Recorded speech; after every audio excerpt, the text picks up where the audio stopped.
Recentemente andou aí pelas redes um vídeo de uma moça em um podcast falando sobre umas sessões ou uma análise que ela fez com uma presumida psicanalista e psicanalista de formação lacaniana. Mais interessante é que ela ressaltou que nessas sessões ou durante este possível caminho de tratamento, o que nós duvidamos, ela foi convencida pela dita psicanalista lacaniana de que ela não era lésbica, sendo que ela se identificava como uma lésbica. E com isso, ela disse que houve várias resultantes na sua vida sexual, inclusive relacionada a questões do orgasmo, do prazer das relações e uma série de outras questões que são naturalmente fundamentais para quem vive a relação sexual. Por outro lado, as entrevistadoras perguntaram para ela era lacaniana e ela falava? E a moça respondeu sim, ela falava de vez em quando. Como se um analista ou uma analista de formação lacaniana devesse interpretar aquele papel esperado da múmia paralítica, um famoso personagem do Agildo Ribeiro há muitos anos em um programa humorístico da TV. Não, há muito equívoco nas considerações deste trecho aí do podcast. Não por parte de quem pergunta e nem por parte da moça que dava o seu depoimento, mas por parte de quem acha que um psicanalista vai fazer qualquer observação sobre a vida sexual do seu paciente e tentar retificá-lo, colocá-lo sob normas, normatizá-lo. Não, isto não acontece, isto não é função de um psicanalista. E por outro lado, também, não é da formação lacaniana este silêncio pertinaz da múmia paralítica. Um psicanalista, ele não precisa ficar calado labialmente, nem proceder feito um boneco de cera, somente dando aquele famoso rum-rum do início da sessão e por hoje terminamos, até a próxima. Não. Isto é do sintoma de cada pessoa que se diz psicanalista. Primeiro porque o silêncio fundamental, a abstinência de Freud, não é o ensino que nos leva a ficar calado labialmente. A abstinência é abster-se da reação do que ele chamava à época de contra-transferência. Ou seja, do analista deixar transparecer suas reações ante aquilo que está sendo dito pelo seu analisante, pelo seu paciente. Um outro ponto que é importante sempre ressaltar: não é do psicanalista buscar normas de conduta sexual. Cabe ao psicanalista perguntar o que aquela experiência, aquela vivência, traz de sofrimento para quem está vivendo a experiência, a saber, o seu paciente, a sua paciente.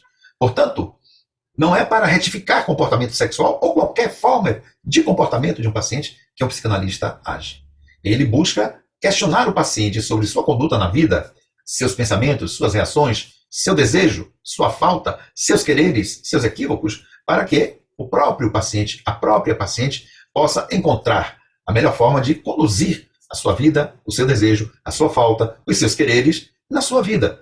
E o analista, a analista, está ali para, em um lugar, em uma função, apoiar a sua paciente neste sentido.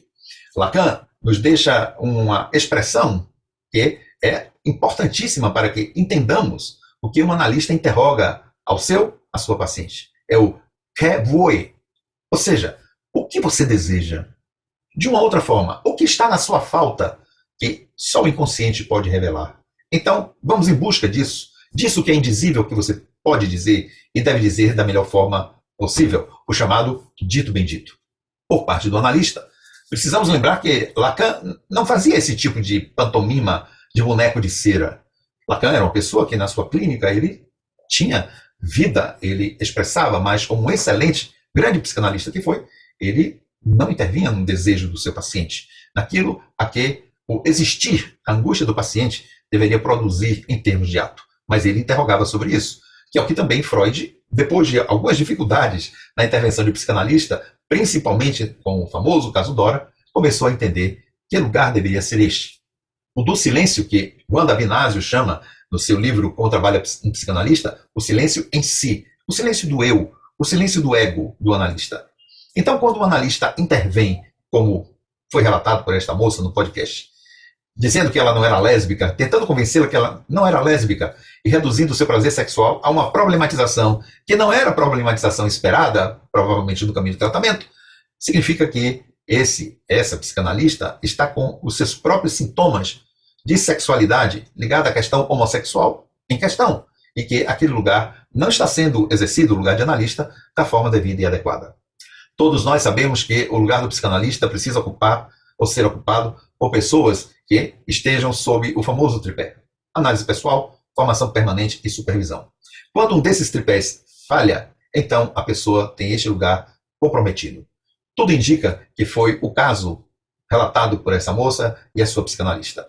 Ela não estava ocupando este lugar e esta função como analista. Estava ocupando este lugar como um eu desesperado ante a revelação do desejo da sua paciente.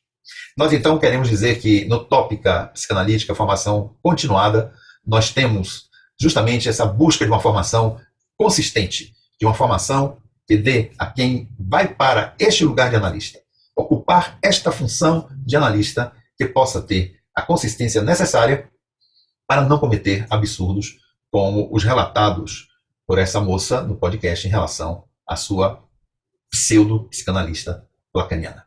Então, se você tiver interesse, entre em contato conosco para fazer a sua formação continuada em psicanálise. Para ser psicanalista, você não faz um curso. Para ser psicanalista, você não faz uma pós-graduação. Para ser psicanalista, você precisa fazer sua análise, que é fundada em um sofrimento, em uma demanda pessoal. E depois daí, como continuidade do seu sintoma na relação com o inconsciente, você querer se dispor a ouvir o inconsciente do outro, mas tendo por base a análise que um dia você viveu ou está vivendo. A formação dentro da linha teórica, no nosso caso do tópica freudiana e lacaniana, e tendo a supervisão de pares para que possa te ajudar a caminhar no tratamento daquele a quem você escuta. Então, se você acha que quer ser psicanalista, mas com a formação coerente e consentânea com a tradição freudo-lacaniana da psicanálise, entre em contato conosco e vamos conversar sobre esse seu desejo, esse seu sintoma de ser psicanalista. Um abraço, até outra oportunidade.